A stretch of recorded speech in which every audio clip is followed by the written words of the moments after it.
Como lo discutimos en clases, el proceso de fermentación de cereales lo vamos a enfocar a lo que es la elaboración de bebidas alcohólicas, aunque obviamente hay otros productos que se pueden obtener de la fermentación de diferentes tipos de cereales. Discutíamos obviamente que la fermentación es un proceso bioquímico que en la industria alimenticia obviamente se utiliza para obtener diferentes productos con características deseables. Además de eso, la fermentación conduce a lo que es una mejora de la vida útil, ya que obviamente muchos de los subproductos o los metabolitos que se producen durante la fermentación ayudan a alargar la vida de los productos. Mejoran la textura. Un ejemplo que yo les daba en la clase era la mejora de la textura de los productos de panificación, ¿verdad? Y en el caso de lo que es la producción de cerveza y otros productos, se obtienen mejores sabores y mejores características de aroma en un producto terminado. Además, en algunos casos se mejora lo que es el proceso nutricional o el valor nutricional de un producto terminado y la digestibilidad, ¿verdad? Les mencionaba que algunos granos o algunas leguminosas tienen algunas características antinutricionales o que son consideradas antinutricionales, y esas características antinutricionales durante la fermentación, obviamente, durante todo el proceso de preparación y fermentación, se reducen o se eliminan en su totalidad, lo cual obviamente mejora la digestibilidad del producto terminado. En el caso de la fermentación, generalmente se utilizan microorganismos para llevar a cabo este proceso, ¿verdad? Para la producción de cerveza utilizamos Saccharomyces cerevisiae, inclusive para la producción de algunos panes se utiliza este tipo de levaduras, lo cual es obviamente tienen la característica de convertir los azúcares a etanol y dióxido de carbono, pero también pueden producir otros metabolitos como ésteres, alcoholes de mayor tamaño, carbonilos y ácidos orgánicos, lo cual obviamente nos dan una gama de sabores y aromas que en muchos casos son deseados.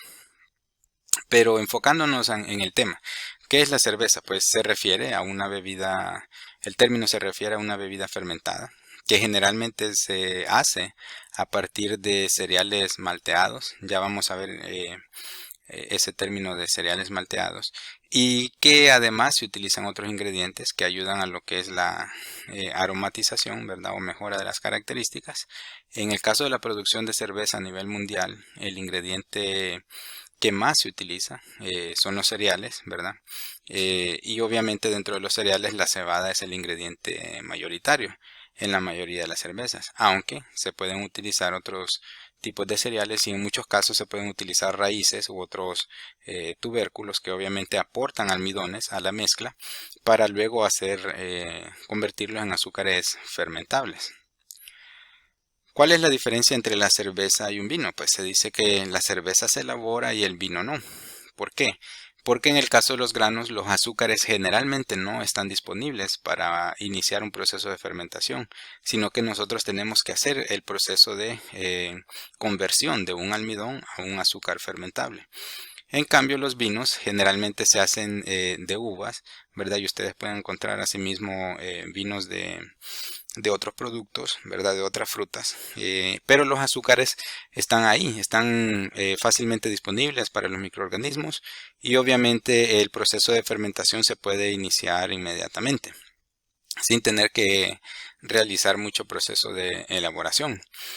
En el caso de la elaboración de la cerveza, este proceso, como les decía, es convertir esos almidones que están en los granos en azúcares fermentables. Y para ello, obviamente, se pasa por un proceso que a este proceso, lo vamos a ver más adelante, la elaboración de la cerveza necesita ingredientes básicos.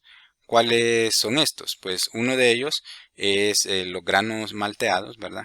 Cebada malteada es la que en la mayoría de las cervezas provee lo que son los azúcares fermentables, el sabor y obviamente el color en muchos casos, ya que en algunos tipos de cerveza los granos son tostados, ¿verdad? Para tener diferentes colores, los cuales nos van a dar esas cervezas más como colores tirando a ámbar o oscuras totalmente.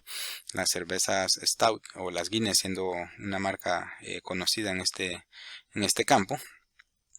Pero también se pueden utilizar otros cereales, no solamente la cebada, los cuales obviamente vienen a aportar azúcares fermentables extras. Se pueden utilizar en forma de harina o en forma de granos y luego nosotros convertirlos en harinas que se van a utilizar en un proceso posterior. También se utilizan dentro de los ingredientes el lúpulo, el cual lo podemos encontrar comercialmente de diferentes variedades, diferentes niveles de amargor, que proveen obviamente sabores y aromas de diferentes tipos, florales, cítricos, entre otros. Y esos obviamente es una de las características de la mayoría de las cervezas. Pero lo principal que siempre vamos a encontrar son las levaduras, ya que estas son las que nos ayudan a ese proceso de conversión de los azúcares en etanol y dióxido de carbono, que es lo que nos dan las características de efervescencia, la espuma en el producto final. Y el agua, obviamente, es uno de los ingredientes principales, ya que si tenemos agua, recuerden, las cervezas es mayoritariamente o mayormente, perdón, agua, y por lo tanto si nosotros tenemos un agua de mala calidad vamos a tener un producto de mala calidad. Por eso muchos tratan de controlar lo que son los niveles de sales que puede tener el agua, a eso se le llama el término de dureza, que tan dura es el agua, para obviamente controlar lo que va a ser el sabor final y las características del cuerpo del producto final. Bien, entonces los pasos básicos son lo que es el malteado, la maceración, el lavado de los granos, que no todas las empresas, ¿verdad? O los microcerveceros o los maestros cerveceros hacen este proceso. El proceso de cocción, ese sí, obviamente, la fermentación y el acondicionamiento son etapas deseadas. Pero dentro del proceso de malteado, lo general es que se quiere lograr es que la cebada, ¿verdad? U otros granos, generalmente como les decía, la cebada es el ingrediente principal, pase por un proceso de germinación.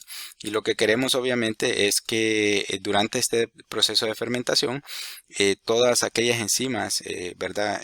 Diastáticas, que son las que nos van a ayudar a convertir el almidón en azúcares fermentables se activen, ¿verdad? Ya que recuerden que aquí lo que la planta está haciendo es un proceso de transformación, ¿verdad? Está básicamente desarrollando un brote que luego va a ser una planta, y para ello necesita energía y obviamente las enzimas están ahí, solo que nosotros necesitamos activarlas. Después de ello, si nosotros queremos obviamente tostar el grano, pues se puede lograr, pero el problema que vamos a lograr ahí es que este poder diastático se va a ver reducido, ya que recuerden que las enzimas son proteínas que a altas temperaturas se degradan, ¿verdad? Y pierden su funcionalidad. Entonces con ello queremos pasar, obviamente el grano se encuentra entre 11 y 12% de humedad, pasamos por un proceso de remojo que dependiendo del grano y dependiendo de las características de temperatura y otros parámetros puede tardar entre 24 a 72 horas, pero lo que queremos es que el grano tenga una humedad final entre 43 y 46%, y eso nos va a ayudar a que inicie el proceso de fermentación, el cual se puede extender entre 2 a 6 días, como les decía, dependiendo del tipo de grano con el que estemos trabajando. Y después viene el proceso de secado. Obviamente se puede realizar a diferentes temperaturas, dependiendo, perdón, el secado y el tostado, el cual se puede realizar a diferentes temperaturas, dependiendo de el nivel de tostado que queramos lograr. Entonces, ¿qué es malteado? Cuando nosotros hablamos de un grano malteado es aquel grano que ha pasado por este proceso, ¿verdad? Que nos ayuda a que haya una conversión del almidón que está en el grano en azúcares fermentables, los cuales van a ser destinados para el proceso de elaboración o fermentación de una cerveza. Entonces, para cosechar ese almidón y convertirlos en azúcares, generalmente utilizamos nosotros semillas, ¿verdad? Que tienen un alto vigor, que han sido clasificadas y que obviamente una vez estén malteadas, perdón, o estén listas, nosotros comenzamos el proceso de remojo, el proceso de germinación, y con ello activamos y desarrollamos las enzimas diastáticas. Entonces, les mencionaba en clase yo el término de poder diastático. ¿A qué se refiere eso? Se refiere básicamente a la capacidad que tiene el grano de convertir el almidón en azúcares.